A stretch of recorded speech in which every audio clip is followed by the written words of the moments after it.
Hello and welcome to Shy Talk, an Irish history podcast. My name's Kevin Larney and it's just me for the intro this week. Jason is busy working, filming things, like the big fancy cameraman that he is. Which means that there's no pre-episode banter and that I'm going to go for the record of the shortest intro yet. This week's episode is all about the Irish National Invincibles and the Phoenix Park murders. And as with every week, after the episode, we'll be sticking up extra content on the Instagram page. So if you want to give us a follow at Shy Talk History, you can see all that. Shy Talk History is also the handle we have on all the other social media platforms. And you can even type it into buymeacoffee.com, where you'll see our Buy Me a Coffee page, which is where you can send us cash money if you've enjoyed this or any other episode. Shout out to two patrons from last week who I assume are related somehow. Dan and Pat. Both with some choice things to say about Carlo. Dan claimed he'd looked up the top 10 things to do in Carlo and that the list had ended at number 4, which I find hard to believe because that's 2 more things than anyone could think of to do in Carlo. This is the sort of thing we can get away with when Jason's not here for the intro. I also wanted to give a shout out this week to Donald Fallon's podcast, Three Castles Burning, which is a really interesting history podcast, specifically about the city of Dublin. So we're stepping on his toes slightly with this episode, but if you want to hear some more great content about the history of Dublin, definitely check out his podcast. But that is all that needed to be said. So here is this week's episode about the Invincibles and the Phoenix Park murders. Gather around now, you're in for a story. Old tales of lore, all in search of a glory. The history and mystery of lads, lasses and all. Discoveries and voyages, the rise and the fall. Follow me now as we go back in time. We trace the steps of Irish lineage to find. Joseph from Carlo and Kevin the dog guide you through the ways of Shy. In 2003 and 2004, Arsenal Football Club became the first team ever in the Premier League era to finish a season undefeated, Kevin, affectionately known throughout history as the Invincibles from that point onwards. Throughout history, that's a bit of a stretch. Like, it's been 17 years. You can go fuck yourself. Today's story takes place back through the annals of history. My father knew them as the Invincibles. His father hadn't seen them play, but he would have loved it if he'd seen it. Although I did hear, that reminds me of a story about football people not seeing things.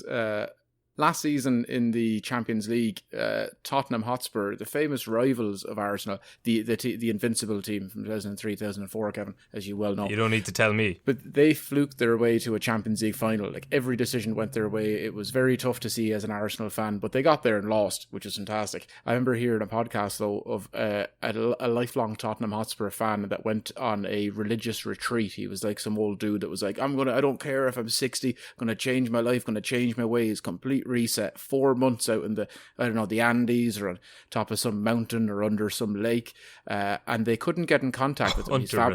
But his family couldn't get in contact with him, so he ended up missing the entire thing. And then they were like, there's only one phone number and it says it's for emergencies. And all of the sons were like, you do realize we have to call him to tell him that they're in the Champions League final? And the mother is like, no, that's not an emergency. And they're like, yes, it fucking is.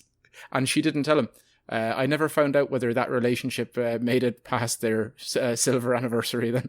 That's amazing. I'm sure he would have come back so centered. A new man, a changed man, all of 2 minutes until he sees the first newspaper article about Tottenham Hotspurs. Yeah, that would be me for sure. I think I would end a marriage over that. It was like, you do not understand what an emergency is. I can't trust you with my kids. Your kids are 18 and 20. I cannot trust you with my kids. But today's story takes place in the late 1880s or so, after the failed rebellion of 1867. And by this time, there's a lot of members of the IRB, the Irish Republican Brotherhood, and they're all thinking, maybe all this talk coming from the Irish Parliamentary Party, that's the new Home Rule movement, and the Irish Land League, their whole thing's, let's make sure Irish farmers aren't treated like human scum. Maybe all the talk from them, all this talk of a peaceful outcome and a way to rule ourselves without violence is possible, even if we have to cede a little bit to the English. Whose words are these? And where did he get his turncoat? I believe it says Kevin Foramir Larney. That's that's a good guess. Circa 2019. It's a guess of his name as well as your middle name. Was I correct? Yeah. I thought it was pretty close. It's actually Boromir. Oh, kills me. Yeah. But the Land League was set up by Charles Stewart Parnell and Michael Davitt. Up Davids. That's my local football team. Sure. Back home. Those are two names. Well, it's not just those two, but I did want to reference Michael Davitt because of the GAA club back home. There's just a load of other people as well, just as important. Sure, yes, yeah. History has not got enough time to remember 7 names. We can only have 2. No, even when I could have wrote them out on the sheet that I'm reading the story from, it's not important. It's a load of other people as well. That was in 1879, and it was established to help lowly farmers who were being fecked over by their landlords. There had actually been a famine in the west of Ireland that year, Kev. Do you know that? Yeah, the big famine is so called because there's a lot of famines. That was just the one that lasted the longest. Yeah, well, because you've historically got the big famine, the great famine, the huge famine, the Jesus, I can't believe it's not famine. There's so many. It's hard to keep a track of, but there had been a slight famine in the west of Ireland that year. The wee famine. But that brought the matter to the forefront, I imagine, as we were only 30 years after the Great Famine, and there were heaps of tenant farmers around the country facing eviction. Now, there were smaller groups around meeting up in their thousands, like farmers, shopkeepers, clergy, the public in general. But it wasn't until the Irish National Land League was established on October 21st, 1879, that they had a national voice, or just one organisation for everyone to get behind. Okay. Yeah. And they've got such revolutionary ideas as, let's try and govern ourselves through a peaceful home rule movement, and maybe we'll have to give the British a little something just so that we don't starve and die in the fields. Pretty much. I hate it. I know, same. It was even when I know that it didn't happen, and I was reading it and I was thinking, don't do it, boys, don't do it. You'll regret where's it. The car bombs? Where's the finesse? Where's the edgy danger? The moral grey areas? But it was a peaceful movement and didn't want violence, even though they were agitating the English and their own landlords by vying for societal and structural change. However, they'd feck all success with the elections in 1880. The land war would continue, with the Irish not happy at all. It's around this time that the term boycott was invented, Kev. Yes. It feels weird because I'm about to tell the listener where the term boycott came from, but I only know this because you told it to me. When did I? Well, we all remember back when Robert Boy fell out of his cot and he said, "Feck that, I'm sleeping on the ground." Well, no, it was actually, Kevin. It was a landlord by the name of Lord Earn. What? Yes, he offered a 10% decrease in rent because of poor weather. The tenants wanted 25%. Then Captain Boycott, who was in charge of the estate, as Earn was an absentee landlord, hence he got all the flack. Yeah. So he tried to evict 11 tenant farmers. So the entire town shunned him and refused to work or trade or even acknowledge his existence, which is... Yeah. I read that and I want to know, like, how? Did you just walk by him and ignore him? Was he, like, there trying to talk to you and be like, oh, look at the wind making all of this noise? Yeah, exactly. Like, oh, I'm sorry, did you hear something? Oh, I guess this dagger is floating before me as if held up by an apparition. Oh, I'm sorry, did someone hear a gunshot? Oh, I appear to be bleeding from my gut, but that's odd. There's nobody here to murder me. Maybe it did get that bad at some point because his reaction to it was a bit crazy. I don't want to say unjustified, so I'll just say justified. He had to get 50 Orangemen down from Cavan to work the land. Now, they were chaperoned to work by what some say was 1,000 policemen. Okay, at that point, yeah. What's the ratio of policemen to workers at that stage? It cost him more, Kevin. Cost him more than the harvest was worth. But as the old saying goes, you've got to spend money to be an oppressive landlord. That's true, yeah. After a certain point, Jason, it's not about the money, all right? It's not about the harvest. It's about the principles. The principle. And if they start chatting their mouths in the school, then you lose the teachers. And then you lose the subs. And once you lose the subs, you're gone. You'll never be able to hold your head high in the town again. By principle, I thought you meant like paying back a loan, like the fee on top of it. But it was like, it's not that, Kev, because they're just renting. They're tenant farmers. They don't have the option to buy it back yet. This is a different era of Ireland. There's no principle. It was at the end of the story of boycott. Yes, basically, yeah. It's a cool thing you see from around those times where there's just like the early days of boycotting. I remember reading a thing about, I think it's the Blasket Islands. It's one of the islands, and the British government wanted them to pay tax, and they just wouldn't pay tax. And then eventually one of the days they came ashore to like trade their wares with the town people on the shore so they could get money. And while they were there, I think maybe they went out drinking and then woke up the next morning ready to head home. And I found that the British had impounded all their boats. And they were like, we got you now. You can't get back to the island unless you pay us the tax. And then they just kept ignoring them and didn't get the boats. And just kind of like hung around until they got enough money back together to like get other boats and then sailed back to the island. But the British decided to try and sell ask somebody for a lift. Oh, they just hung around and eventually made their way back. And the British tried to not the British, like it was the government at the time. They tried to recoup some of the money by selling the boat. But then no one would buy the boats, so they just had to leave them there rotting. There's an awful lot of power in just like, you're often chastised if you just ignore your problems. But we had at one stage perfected the ignoring of a problem. If you just blanket ignore an issue, sure, the guards are going to come and cause hassle for you. What if you just ignore the guards? They'll drag you in front of a court. What if you just ignore the court? They'll put you in a prison. What if you just ignore the fact that you're in prison? Well, that was our ancestors. Now boycott's not really this is not the story of the boycott. This is just to let you know that a lot of this stuff was going on at the time around the country, and so by 1880 there had already been a heap of outrages. Now the audience can't see me doing air quotes because an outrage was the term for the Irish doing something to the English landlords. Yeah, now that could be. It could be anything. It could be violent acts. It could be cattle, just like, I don't know, stealing, attacking, burning houses, or anything that the English weren't happy with was an outrage, which I do like the term.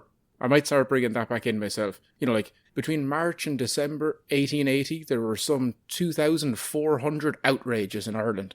Between March and April of 2020, there was 47,000 on Joe Duffy.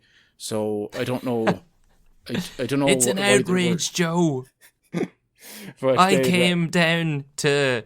I have these tenants from Cavan. I'll say no more. And I went down to collect the rent of them, Joe. Yeah.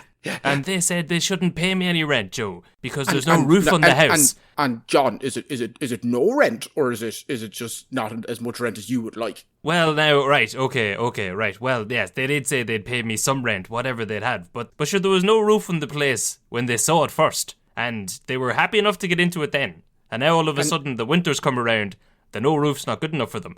Many people in Spain, Joe, would pay for such a conservatory. And you had mentioned earlier to me, John, that the tenants in question had offered to give you their firstborn, but you've said that up until this point they've yet to bear a child, and it's been upwards of 9 months. Yeah, and the thing of it is, Joe, and now I don't want to cast aspersions, but I went down there and there was a fella there who was about 4 foot off the ground, and now they said he was an uncle, but listen, I'll tell you, I've never seen such a baby-faced man. Now, he was fairly smoking a pipe. He smoked like the best of them, and after a couple of drinks, I did figure he was one of their elderly relatives. But I've yet to see a child produced, and I need filling for my sandwiches. You know how us Englishmen are. That's what we love nothing more than the firstborn of an Irish family to put in a good roast. Christmas is coming up, Joe. Why is your English accent decidedly Irish country? I'm blending in with the natives, Joe. You can't tell me from under the road. I've infiltrated. Is it much like the Normans? You've become more Irish than the Irish themselves. Exactly, yeah. Wait, no, that's much like the Vikings? I think it's everyone. They all kind of come over and then they fall in love with our wily charms and they try and leave, but they can't. They fall in love with our women and then take them back to their countries. That's what they do. So anyway, a heap of outrages. 2,400 there in the space of about 9 months. The same time period of the next year had 3,800, which is even more, Kevin. That's more. The outrages are growing. That's more than a 50% increase, which is a lot. An outrage can be anything from not paying rent, resisting evictions, sabotage, burning haystacks, sheds, fecking around with cattle, intimidation, assault, and the occasional murder. But that just kind of sounds like crimes. Yeah, it's pretty much crime. And from this point onwards, I'm going to refer to crimes as outrages in regular life. I think that is more than fair. Yeah. Yeah. So violence wasn't the aim, but it was starting to happen, even if the Land League and the IRB weren't fully, openly telling people to do it. Now, to counteract this, the British brought in the coercion bill so they could lock up these landlord agitators without a trial. Very Guantanamo Bay. And what was the reasoning there? Like, what, I mean, at the time, I assume wouldn't have went well in a jury.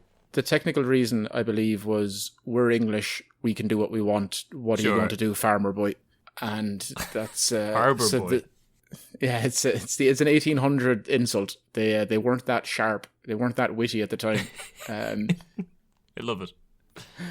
The Second Land Act of 1881, which, while better, still irked the boys. So Parnell and 3 of his men and a few other members of the Land League went on the verbal offensive, violently condemning the act, which got them sent to Kilmainham jail for their troubles due to the coercion bill. It was in here that they'd write the No Rent Manifesto, which is exactly what it says on the tin, and was published on the front of United Ireland on October 22nd. Very good. It's in fairness, manifestos tend to have quite succinct, to the point titles. You know, like it's the no rent. It's the Communist Manifesto, and it's the No Rent Manifesto. You know what you're getting into. If you're up for paying rent, you're never going to pick up that book and read it. It's the one time you can judge a book by its cover. It's just a small black book that says Communist Manifesto. I accidentally picked up Rent Manifesto, and boy, let me tell you, it's... It was just one guy's ramblings about how much he loved that Broadway show. Yeah. I got about halfway through the book, and then I just couldn't afford it anymore. Someone took it off me. They took the book back, gave it a new cover, and tried to charge you an extra €500 a month. Now, when they had the ideals of this manifesto... they thought that this wouldn't really work, but they wanted to test the new act to see what would happen if everyone just stopped paying rent. Yeah. Just to see. Just to which see. Is, to be fair, I'd be interested in that now just as much as it would back then. It's a curious idea. I don't know, like, when did we lose...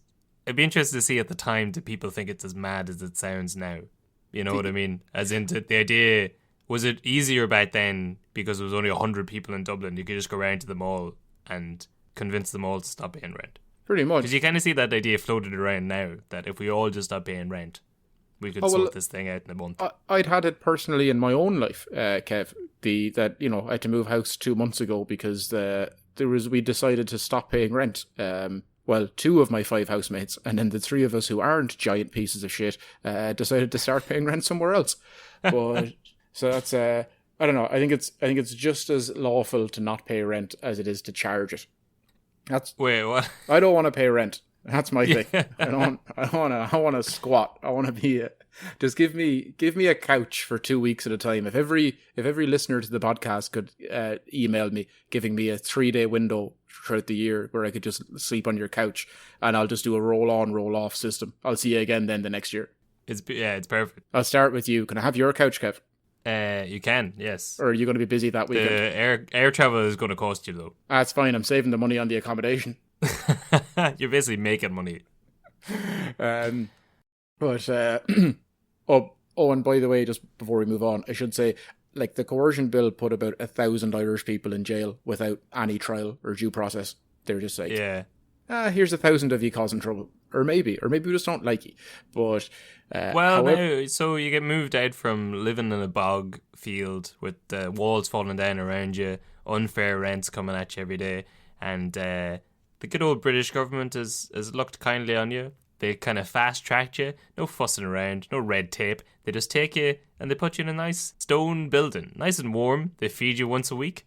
You're there with all your mates. No more hassle about rent. It seems like a pretty good deal. Yeah. So 1,000 people. It's a fair amount. That's pretty big. That's 4 digits, just in case you were wondering.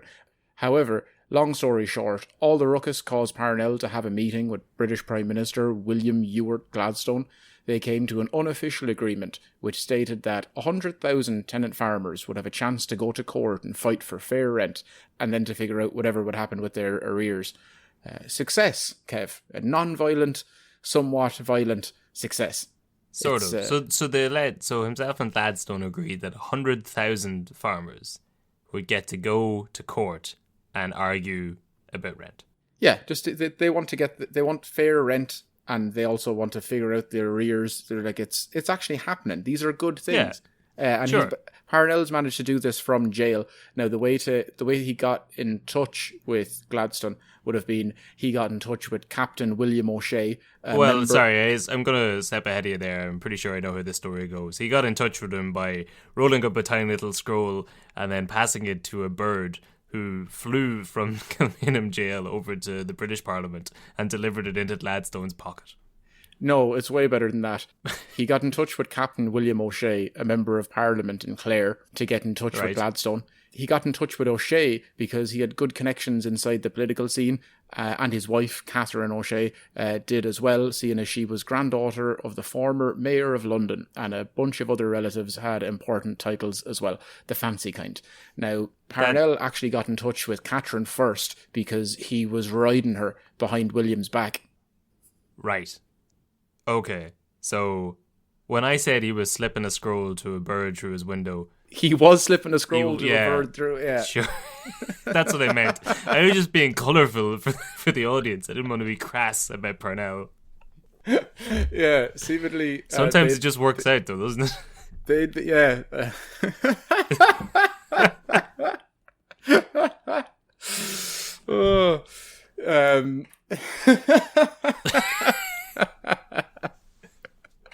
Yeah, he'd been having this secret affair. They were riding all over the place. He went to jail, and he's like, "I need to get in contact with the Prime Minister. Here, can you get on to your husband? Again, don't mention anything about this or how I know you in the first place. Could you get on to him to get in touch with the British Prime Minister to see about me talking to him about A, getting out of jail, and B, fixing this tenant farmer issue in Ireland. Also, conjugal visits still a thing, so." Swing on by whenever you want. That's just, I mean, I'm not going to disparage Parnell, but I will. What a dick! How much you've given that ABC reasoning as to why you wanted to get in contact with her. I'm going to imagine it was mostly in column C. I feel like this might be the hottest take I'll have of this season, but did the land lead just come about because Parnell wanted to get the ride and he just made up all the other stuff because that was the only way he could figure out how he was going to see Catherine O'Shea? I'm not going to say that, Kevin, but yes, possibly. Yes. Yeah, and when I looked into it, it's hard to find out where it began or started or whatever, but if William didn't know at all, it would be very weird. It would be very, very odd. For her to just... Imagine your wife comes up to you and goes, "Hey, there's this fella that I've never met before in any way, and I don't know what his penis tastes like, but he's in jail at the minute. And you'd know him. He's actually very famous throughout Ireland. He's the guy who's in jail trying to help the tenant farmers. He's been on to me randomly. He's... Not like that. Conversationally. No, it's... But, I mean, that doesn't seem too crazy. I mean, she could just be a fan of his work, and he's in prison, and she's trying to get... William. So what's William's connections with Gladstone? Just they're like cousins or whatever. They just have relations in common. No, Catherine's granda was the former mayor of London, and she had a bunch of other people as well. But William was in Parliament. Right. He was like a TD in Clare, I believe. Okay. Yeah. So now, Parnell said that if Gladstone agreed to his demands and let the other lads out of jail to help him as well, he could get all the violence to stop. All of that was agreed upon, and Gladstone was said to have liked Parnell's moxie, which didn't have a place in this podcast other than the fact that I love the word moxie. Now, moxie, a great word. It is. It's like I like Parnell's moxie as well. I do, and I like the cut of his jib. Yeah, exactly. Well, I mean, that's a great one. Yeah, threatening to stop the violence from inside the prison. That's some real gangster stuff. Well, yeah, you're in jail. You're like, hey, if you let me out, I'll stop all this. You're like, Yeah. What if you don't? Isn't the leader of the violence just out with them now? Like that's yeah, exactly. Yeah, you've really got to trust him. And maybe Gladstone's like, how could I not trust a man who's sleeping with the wife of the man who's helping him get out of jail? You seem like a straight arrow, Charles Stewart. I'm going to believe you on this one. It's good to see that he was easy to deal with. I would have thought it'd be like getting blood from a Gladstone. I feel like we've done all the Stone jokes back in the Colonel Blood episode. Oh no, this is a different angle, I suppose. It's the same joke, but a different twist. Repurpose anything there you could from that podcast. Yeah. But the Parnell, now again, there is no proof of this agreement, but soon after, £800,000 was given back to 130,000 farmers. Parnell was soon released himself and became a national hero. One person who didn't like Parnell's spunk, however, was William Buckshot Forster. Now, Big Willie Buckshot Forster, the Chief Secretary of Ireland, named Buckshot because he allowed the use of it on protesting crowds by British police and soldiers. It's a type of ammo that spreads out into a load of small balls. Yeah, you know. Oh, listen, I've got shot by a blunderbuss before. I thought you were going to say you're very accustomed to small balls. Yep. But he was a bit peeved off with the whole thing, probably for numerous reasons, as the land war had got people's attentions fairly high, and he was probably also a bit sore about all of the unsuccessful attacks on his life from the Fenians, of which there had been multiple. Okay, sure. He had to be escorted by police on horseback around Dublin, and there were multiple attempts on his life, and a lot of them had been thwarted because the IRB were just really bad at keeping secrets. Sure. It's becoming a theme, I feel like, in a lot of our recent podcasts. It's a small country. There wasn't very much on TV at the time. We were only getting the terrestrial channels. We like to drink. We like to gossip. It's hard to keep a secret. Yeah, we can get a bit. There's a fine line between spinning a yarn and telling your entire plan to kill the Chief Justice Buckshot, and also telling it directly to the British soldiers. Right? Yeah. Yeah. Like, oh yeah, you think you're the hard man now, are you? You won't be so fucking hard when the Lord Lieutenant Mayor is fucking shot dead next Tuesday at 2:00 exactly, right in front of Parliament Street. Oh, shite! I let it slip. Should we reconsider the date and time, lads? No, that's exactly what they'll be expecting. That's set in stone. Also another thing that Buckshot did, he was the main enforcer of the coercion bill, so it was mainly him that was sending people to jail without trials. So again, feck him, but he had a right-hand man at the time called Thomas Henry Burke, Chief of Civil Service of Ireland. He was also fairly stringent on implementing this ridiculous coercion bill. So another giant feck himself. Burke was also thought to be the man working with a lot of the touts and Irish informants at the time. So properly feck him, and also the rebels who just gave up all the information. I don't know, it's like when you start to read through a lot of these things, you're like, oh yeah, there was a lot of informants on the IRB side. Who was doing that? Like, why was that a thing? I don't know. I guess your whole family's starving and dying, and you're broke and fucked, and there doesn't seem to be much hope of actually winning this battle. And then some guy called Buckshot shows up, and he's like, I can arrest you and everyone you know without any due diligence, without any trials or courts, and just put you in jail. Okay, yeah, I just thought just torture maybe, but there's that too. Maybe. Yeah. Or do you think that could just be a tactic where like, it's the British, they've got a really good police force and spies and stuff. As soon as they find out information, they're like, yes, it was an IRB informant, just to have us sure. looking at each other sideways. Yeah, that does seem like a good tactic. Yeah, now see, well, I've set the story up so far to say that there's a lot of members of the IRB, Kevin, that want a peaceful Ireland, that want to get some of the nation back, get definitely the land for these tenant farmers back in a peaceful fashion. Today's story is not about that. On the other side of the IRB, you had lads who didn't believe in peace at all, because these were the fellas that were trying to attack Buckshot all of the time, numerous attempts on his life. Yeah, because instead of setting up a peaceful sect to get back this land, they thought to get full, complete freedom, the best way to do that would be through violence. So they set up a splinter group, an underground splinter group from the Brotherhood of the IRB. You gotta love it. Oh, it's fantastic. Any underground assassination group, I'm a big fan, especially the Irish ones. Splinter groups, amazing. An underground splinter group, sign me up. Yeah, it was like, do you know what? This underground group isn't bold enough for us. Let's form a splinter group from the underground illegal society, because they're not willing to push the boat out enough. But it's good to see that tradition. Yeah, you see that a lot in like the Troubles era, I guess, where the IRA just kept going into factions where they're like, no, you're not bombing enough things. We gotta go more crazy, more innocent lives. Yeah, but it's not extreme enough. To be fair, there is now accounts that say it wasn't a splinter group, just a secret group set up for assassinations. They were, but that could be kind of like, you don't want to be, if you're an underground secret group and you're the head of it or one of the heads of it, and then people turn around and they're like, did you know that you had a splinter group that were out there killing Englishmen in your name? Yes, I did actually. Yes. I believe that it was Brian. Was it Tim? It was Tim. Was it Tim? I've always said that about Tim.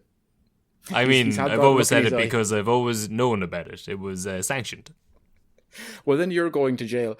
By sanctioned, I meant no knowledge. I thought that's what I'm a lonely Irishman. I don't understand words. But the goal of this splinter group was to assassinate higher-ranking British officials. This group, Kev, was known as the Invincibles, the Irish National Invincibles that I mentioned the other week. Yes, it was the Temple Bar murders. They were connected to the Invincibles. Yes, so I did mention in that podcast about the Temple Bar murders that a lot of the account of that night came from a man called PJ Tynan, who was a member of the IRB and I believe a member of this, the Invincible group. I said he was quite important. And then researching this story, when I'd looked into it more, I found a couple of accounts that said, yeah, that guy wasn't that important. He just kind of wrote himself into the story afterwards. I was just going to say, you read the one account. He was like, there was quite an important man called PJ Tynan. Me. Called me J. Tynan. You might know him as the humble author of this little book. What a key figure. But the leader of the Irish National Invincibles was a man called James Carey, who from this point I will refer to as Jim Carey. Jim Carey, yes, sure. Funnier in my mind. Yes. He would organise the smuggling of weapons, many surgical knives and big blades, because guns weren't inconspicuous enough. You'd want an 11-inch blade. I assume while he was smuggling these blades, he would wear a mask. Don't be so dumb, Kevin. These jokes are going to get dumb and dumber as this goes on. I love you, Philip Morris. Thank you, but let's keep to the script. The Ace Ventura. I'm fond of you too, but you've gotten my name wrong. They were carrying around 11-inch blades, which seems a bit, a gun's too obvious, is it? So you're going to carry around like... That's essentially, when does a blade turn into a sword? I would say about a millimeter bigger than whatever this thing is, because I'm not calling this thing a knife. But there's definitely some level of like phallic compensation joke in there somewhere that I'm not making for respect of the relatives of these men who stab people with giant blades. I've a feeling they're around still. I don't want them coming back to me. Good move. They'd had to get them smuggled over though from England as well. They couldn't make them in Ireland. I don't know why they couldn't get them done in Ireland. I love these guys' mentality of fuck the British, but also, obviously we're not going to buy we're not going to shop local. You know what it is. We can't trust Irish products. Want the bloody No, thing it's to work, true don't you? that like we give the English a lot of shit, but then not just in terms of manufacturing, but I was going to say in terms of like reviews and notoriety with the arts. That everyone's like, oh yeah, is that film good? It is, yeah, it's completely 100% Irish, independent made. Oh, is it? Yeah, I'll check that out eventually, maybe. Well, it's actually won an IFTA and it's been incredibly well received by every single publication in Ireland. Is it? Yeah. It actually got 3.5 stars for the BBC. Holy shit! What? Is it on? Can I give you €100 for it? What's happening? Can I travel to England to see it in the cinema? They're like, no, it's on your Irish Netflix. Can I swim across the channel to talk to the man who saw it to get a better understanding of what I'm seeing? I want to get it on 4OD. I need to buy a VPN so I can access the BBC iPlayer. Yeah, it's the name of the place where they got these swords made, Kevin. John Weiss and Sons. It's 287 Oxford Street. It's the same place, Kevin, that made the Jack the Ripper knife. Oh. Yes. Well, this is the Jack the Ripper knife. These 11-inch blades, right. That's the Jack the Ripper knife. Oh. Yeah, they chose the identical copies, leading many people to believe that that Jack the Ripper was in some way tied or connected to the IRB. I am going to assume that that's true, yes. Yeah. In the same way that any terrorist crime between the years of 2016 and 2019 was just like, it's probably ISIS. I'm sure anyone who was going around stabbing people in London at the time was like, I bet it was the Fenians. Yeah. And the Fenians would have just been like, yeah, that was us. Why not? Yeah. It's almost definitely not, but I'd like to proliferate the notion. It would have been like a Dublin Jackeen the Ripper. There you go. Did I tell you, I was trying to describe to someone what a Jackeen was recently, and I was reading a description of it from, it was some like 1840s magazine, or probably around the time of this story.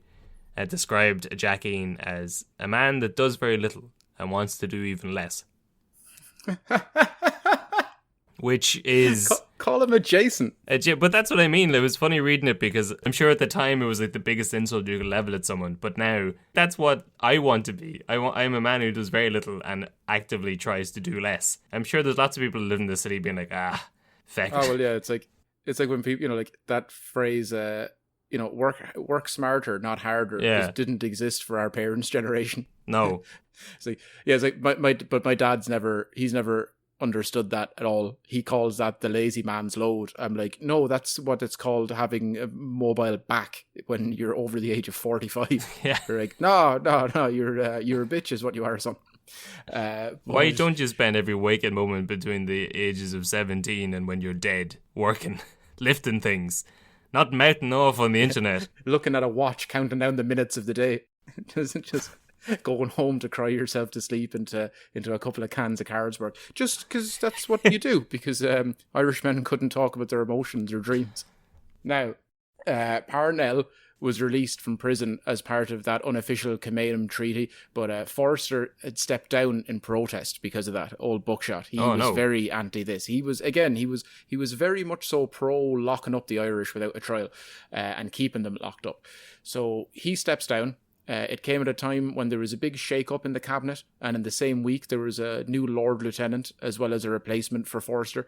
It was Prime Minister Gladstone's niece's husband, Lord Frederick Cavendish. Good. I'm sure the best man for the job. There was no need to describe him as Lord Gladstone's niece's husband. That was irrelevant information, I'm sure.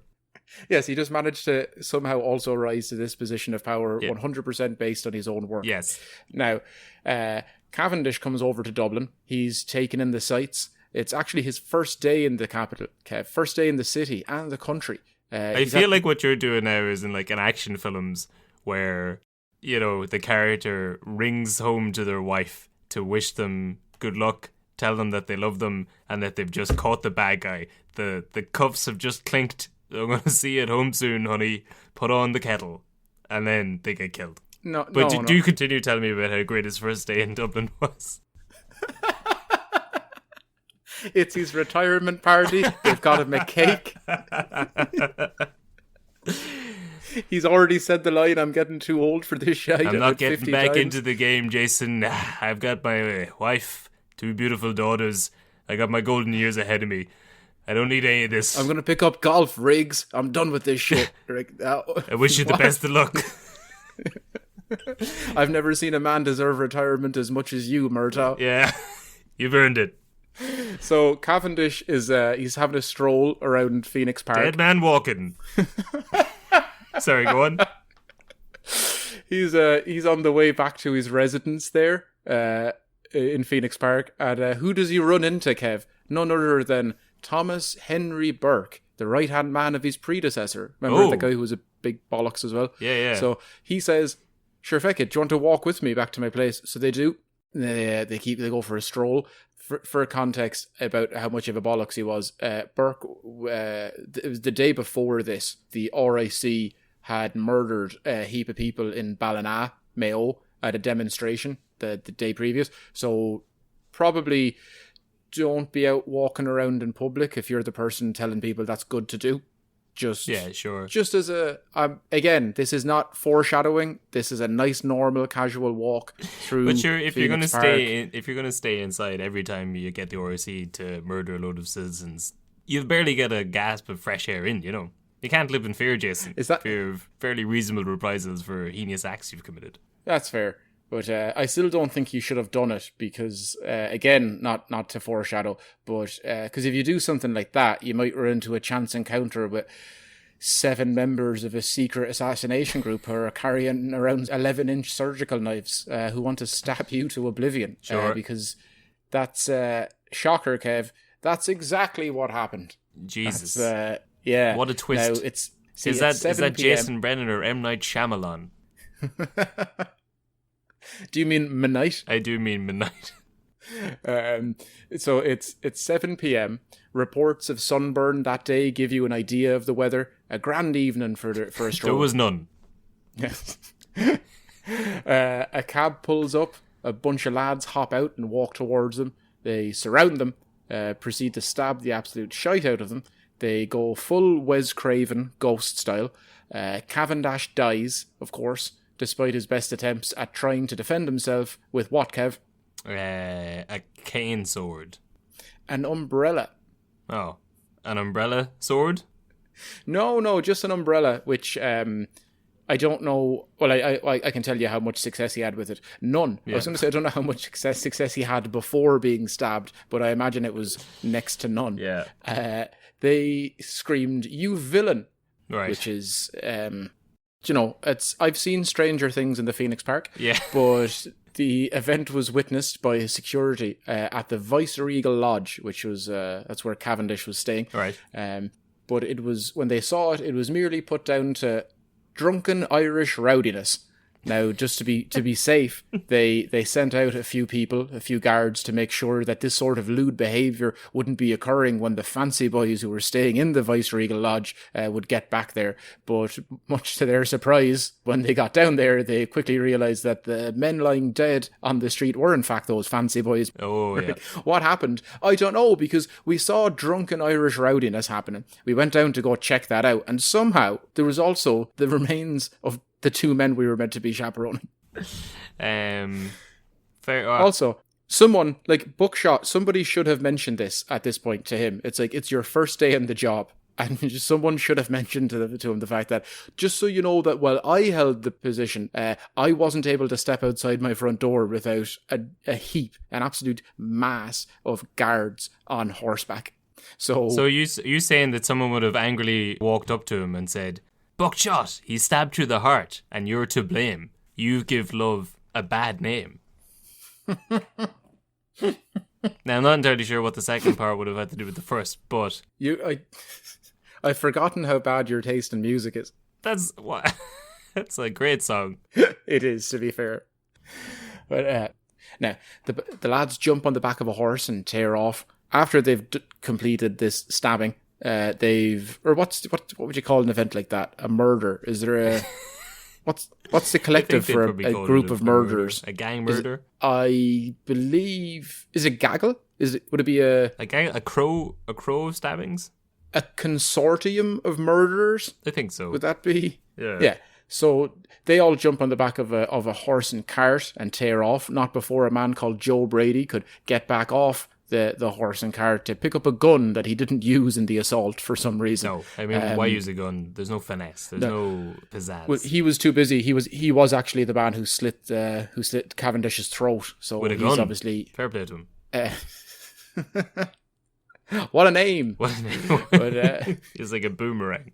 he fired a knife at him. I'm always getting these two bloody things mixed up. Tried to stab him with a gun, shoot him with a knife. And a big just poking him with a gun, going, I don't know what's going on. I don't know why. Take that and that. Now, a big chase ensues through Chapel Lizard, or however you want to pronounce that. I'll go with Chapel Lizard. Past Kilmainham Jail, through Inchicore, through Crumlin, out towards Tala, and beyond into the countryside. They then start back towards town through Terranure and Ranelagh and Leeson Street, with them all meeting up in a place called Davy's Pub on Leeson Street, so they could all have an alibi. Perfect. Which is, it's not that far away. No, it's not. Yeah, and I kind of, that made me curious about how those areas would have been at the time, because the first set of areas you got, those are the areas where I live, and they're all pretty shit. And then the second set of areas you gave are the areas where I do not live, and they're all very, very nice. They're also the areas you drive through when you've just committed crimes. Exactly. That's the place. Those are the places where you go for an alibi. You don't go to Inchicore for an alibi. You go to Terranure and Rat Mines. You don't hang around. Yeah, when here. you go to Inchicore, that's when you need to get an alibi. Yeah, exactly. That's when you're okay. But that was only I think that was only 4 of the boys, because the other 3 lads went to Phibsborough and then into town to let the newspapers know. It's like, hey, hot tip, some executive fellas have been murdered. So no, I don't know how. I don't know who did it. How do I know? No, I'm going to leave the name as anonymous. Yeah. Thanks. Was this another split faction within the Invincibles, where like one half of the team was like, right, we'll run out of the city, double back up on ourselves, sneak into this pub, and we'll all get an alibi, and the other half said, no, fuck that, we're going right to the newspaper.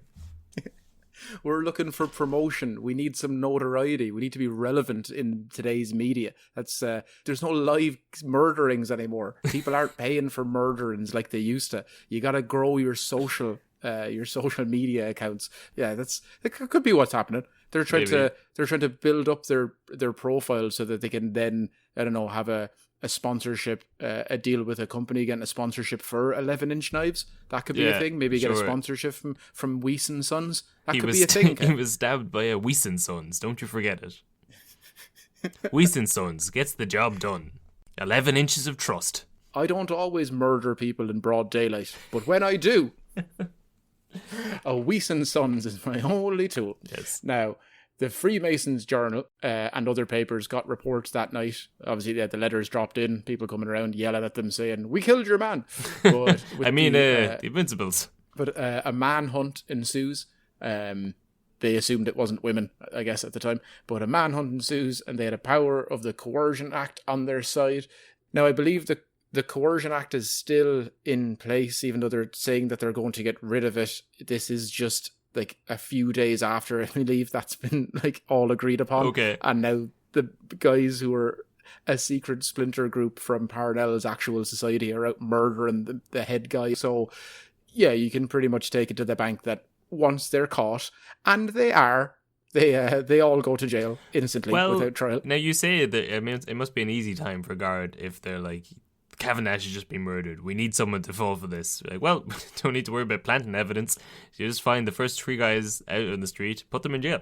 Job's a good one. Or I imagine that they're so stupid that their like alibi consists of going to Davy's Pub on Leeson Street and just talking about it in open public. Well, I was in the pub from 10:30 till 11:30. Where were you before that? Well, I was murdering Cavendish, and oh dear.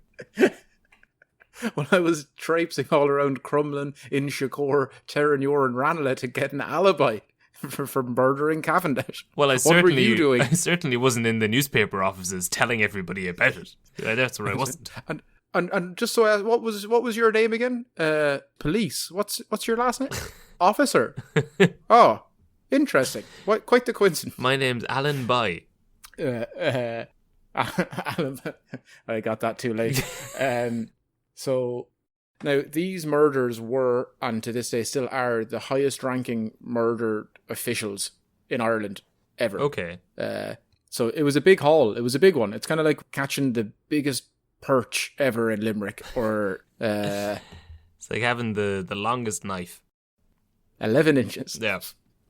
But yeah, so being the highest ranking official murders, fucking, that's a weird way of saying it, because official just sounds like it's an official murder. Yeah, sure. As opposed to all of these illegally downloaded murders. Yeah. This murder has a little tick beside it on Twitter to show that it's the real murder. Yeah, but then you can't really trust those murders because they can just easily get that blue tick by getting a job in like a murder organization. You know, like you could just be transcribing words from a radio interview from a different publication about murders, and then you get a blue tick because of that, and I'm meant to take your opinion seriously. Ridiculous. But a man by the name of John Mallon was in charge of finding the men, and about a week later, and after another attack on 2 jurors, they apprehended about 25 lads. Now, but who? What are jurors even doing in this day? If they've got that act where they can just arrest people. Because there's other crimes and there's other things as well, Kevin. Oh, sure. Okay, this is only related to stuff. Yeah, this is just the tenant farmer thing, and also probably trying to murder people. If you're trying to murder people, they're just going to put you in jail as well. Sure. But they've apprehended now about 25 lads. I'm guessing a fair few, if not all of them, were Invincibles. But they wouldn't have to go and find any other men or even prosecute all these men, because under the pressure of questioning, many men broke, including mainly city council member and leader of the organisation, Jim Carey. Oh, now, they got Jim. They got Jim, and he sung like what sings well, Kevin? Like a Jim Canary. Carey was one of the main men, though. He was the star witness in the star chamber. That's the term for a private court, Kev. Now, the men who did go down were Joe Brady, Michael Fagan, Thomas Caffrey, Dan Curley, and Tim Kelly. Now, I think it was Kelly and Brady that did the stabbing, but they were all hanged, killed in Kilmainham jail in May and June of 1883 by a hangman who had the name of William Marwood, who invented the long drop execution method. Oh, interesting. Which is, I had to Google that, which was a dark little read for a while. Yeah, sure. But it turns out that back in the day when you were hung, you were actually strung up. You started on the ground and you would be brought up and slowly hung. Whereas this guy invented the snapping of the neck method. Yeah. Which is rough, but in a way more humane. Probably. Now, the long drop and a short stop. Did he come up with the catchphrase for it as well? Or is it long drop and a quick stop? I don't know if there's... I don't know. I've just read now the long drop. I've just referred to the other method as Homeland Season 3. But it's good. It's good that they sent him over to Ireland to like follow his passion to invent a new method of execution. Just run wild in those boys over there. Now, initially the press, even the national press, went against the killings, but changed their tune over time. I imagine when it became clear the leaders suffered nothing, and the young lads who had just done what they'd been told, they all went to jail and died because of it. Sure. And they didn't have their bodies returned to their families. Yeah, that's a way to turn, even if the Irish are on your side, go, no, they really shouldn't have been murdering this innocent fella. But they didn't give back the bodies of the evil men. Yeah, especially at this time, that'll sour the public on you. Well, yeah, especially even now. I mean, if you didn't return the bodies, that just seems like unnecessarily cruel. It does seem unnecessarily cruel because it's not like the families were involved. Well, maybe look, it's at the time they probably were involved in some way. Sure. But also, yeah, it's like, just don't be a dick about it. You've already hung them, and you let all the actual leaders go. So it seems like reverse justice as well, because from all of the TV shows and movies that I've watched over the years, Kevin, would usually have you believe that it starts with like, oh, we've got this lowly guy, now let's use him to flip and we'll get the higher ups. Yeah. Whereas in this scenario, it was like, hey, look, we caught the ringleader, rat on all of those people we can easily murder anyway, and then we'll let you go. Yeah. Again, maybe a clever tactic, and then they leak this, and then we all go, you can't trust the IRB or this secret underground splinter group in which we knew nothing of. Can't be trusted. Can't be trusted. They've given us everything. Now, so in return for giving up all of the other men that were involved, Carey got a new identity. Oh, but didn't go as to a cable man. No, he decides not to go to America like most people would. Now, he and his family became the first ever witness protection cases. Interesting. He's the first man. So I guess they didn't know what to call it, but yeah, he decides to head off to a place called Cape Town in South Africa. Sure, okay. Yeah, so for a second there, I thought you were going to say he was going to go into witness protection in Ireland. As it there's no... You would last in witness protection here for about half an hour before there was some 60-year-old woman called Margaret leaning on your fence saying, "You wouldn't be from around here now, would you? Well, what's your name? Kerry. You wouldn't be related to Jim Kerry fellow who was up in the news there recently." Well, no, because Kevin, he's changed his name now. Remember, his name is now James Power. James Power. That's the name he went with. Oh, that's a pretty good name, as the first witness protection man. I don't know. It sounds like a fake name. It does. J Power. But was he the one who was like, "We'll just put you through the court case. We'll have some jurors testify for you. It'll be fine." Like, well, we actually love rounding up jurors and killing them, and it's probably best if we just do this whole witness protection thing. Good point, actually. That does make sense. Now, Kev, he wouldn't have to stay around Ireland to be spotted in the witness protection program, because while on board the ship to Cape Town, the Irish nationalist and Donegal man Patrick O'Donnell, he was also headed towards Cape Town, and the Cape of Good Hope is what it was. That's the name of the bay. Now, O'Donnell was an interesting man himself. He'd spent some time in America, got his citizenship before moving home to Ireland. Why he moved home was anyone's guess. And here's mine. So, while in America, his cousins were fairly well-known members of the Molly Maguires, an anti-landlord secret society. We might do an episode on them in the future. Sure, yeah. But there was a massacre at Wiggins Patch, Pennsylvania. It was called the Wiggins Patch Massacre. Name makes sense. And O'Donnell retaliated before doing what we all would, and fleeing. Of course. So I assume there that when that happened, he just fled. Sure. So this is Patrick O'Donnell, fresh from the Wiggins Patch Massacre, hightailing it to South Africa. That it possibly will be an episode. I don't know.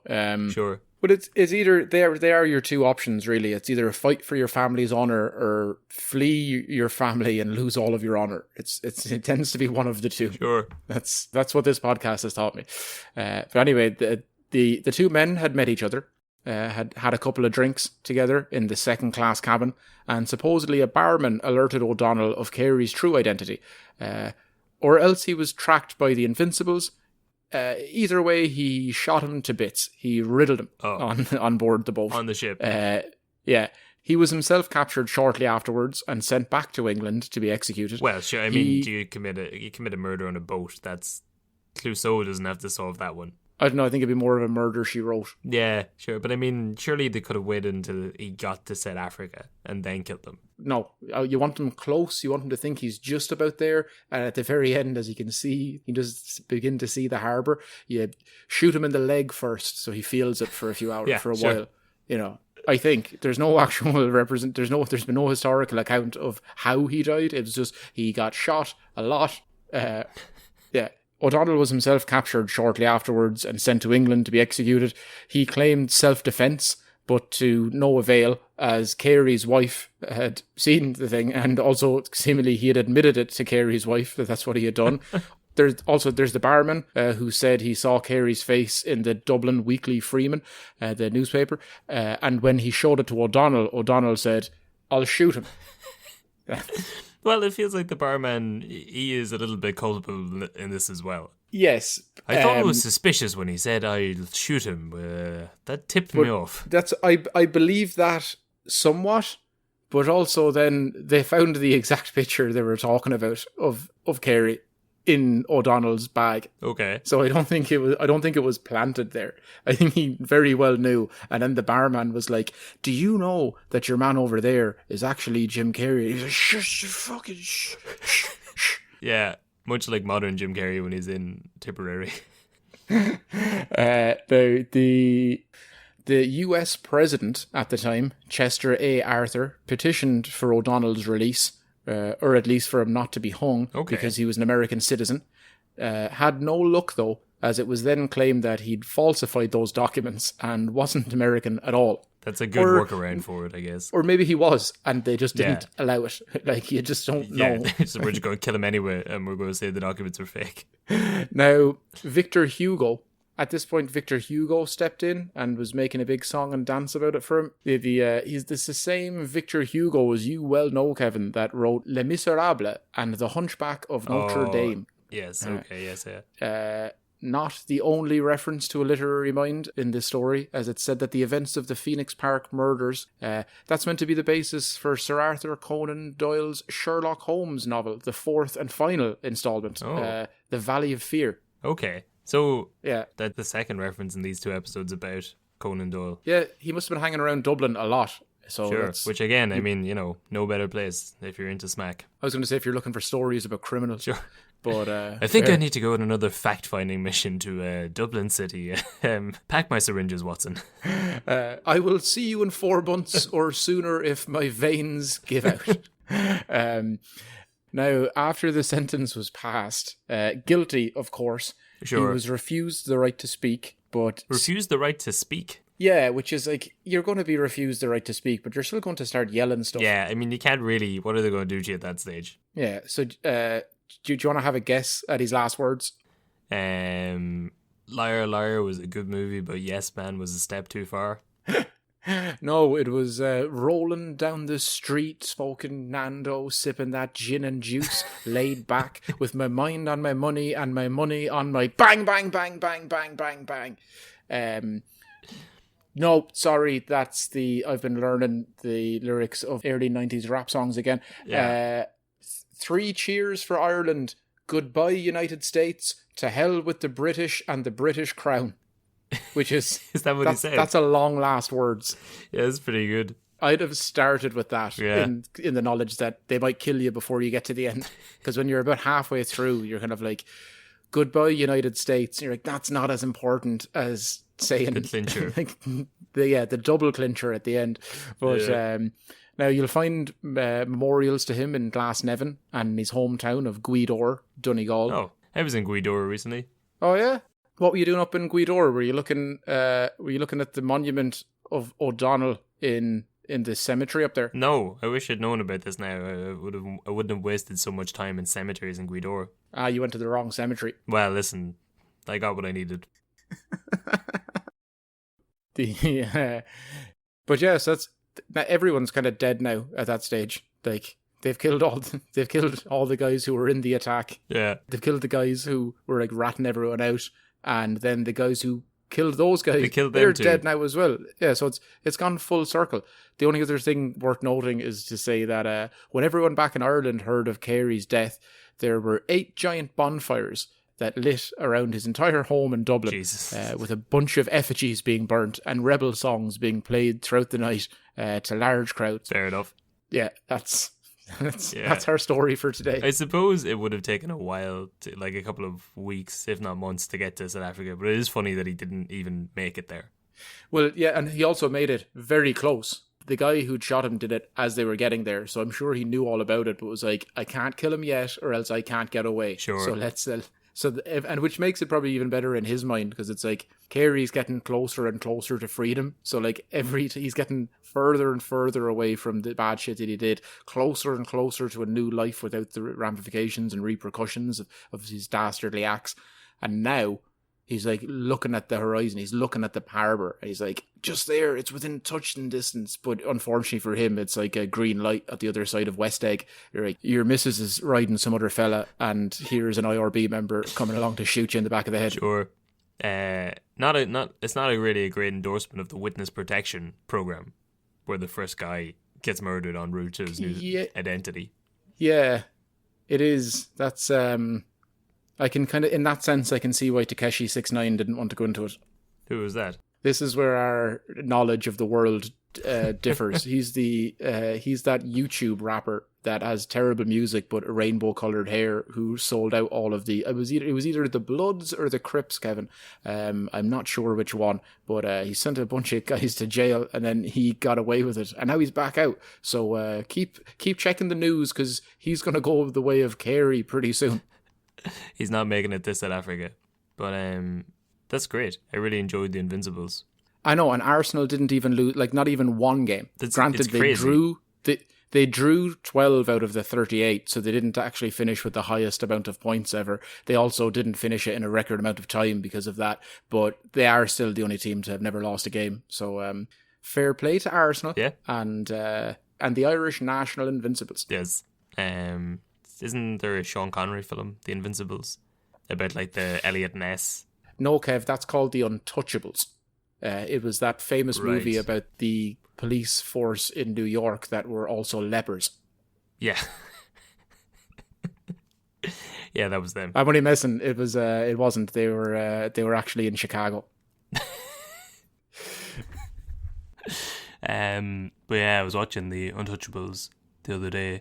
It's the sort of movie you wouldn't get nowadays. It's just pure 80s. Yes, and it's a fantastic movie. Yeah. It's in that list of 10 movies that me and my dad both enjoy. And because he likes more than 10 films, I just don't understand them. Like, he'll watch Rob Roy 100 times, and I'm like, I don't get it. I don't. Also, I haven't seen that movie since I was 5, because it's like, why is my dad watching this every day? I don't like it. There's no shiny colours. Where's the luminous nature of this? I don't get it. That's a pretty good film, though. It's pretty fun, apart from unless you know anything about the history of Al Capone and how he eventually went to jail. Yeah, and there's that great character who keeps trying to like the accountant guy with the biggest, thickest glasses. He's like, well, we can take down Mr. Ness. If we just look at these books, I think we can take down Capone. And he just doesn't pay attention to him for... He's like, I don't want no books. We do things here the old-fashioned way. Throw away that book. I don't do things by the book. I have my own rules. Hand in your badge. Hand in your gun. No, I'm going to go out my own and do things my own way with my own secret squad of guys. Yeah, it's such a weird film. And then instead of everyone acquiescing to his idea and realizing that they can get him through tax, the nerd accountant character ends up getting a Tommy gun at the end, and he's like, I like this way. We should. It's like, even though it's time to put some holes in these books, Al. Even though the point of that story should have been that, like, they took him down using, book smarts and catching him in the law, they still made that guy the loser of the story, and they still were like, we should have done it by guns. We should have shot him. I don't care that this is supposed to be a quasi-historical retelling of what happened. We should have shot him. It's basically watching a 2-hour documentary of the unnecessary waste of time, money, and energy by the police force in America. Yep. Yeah.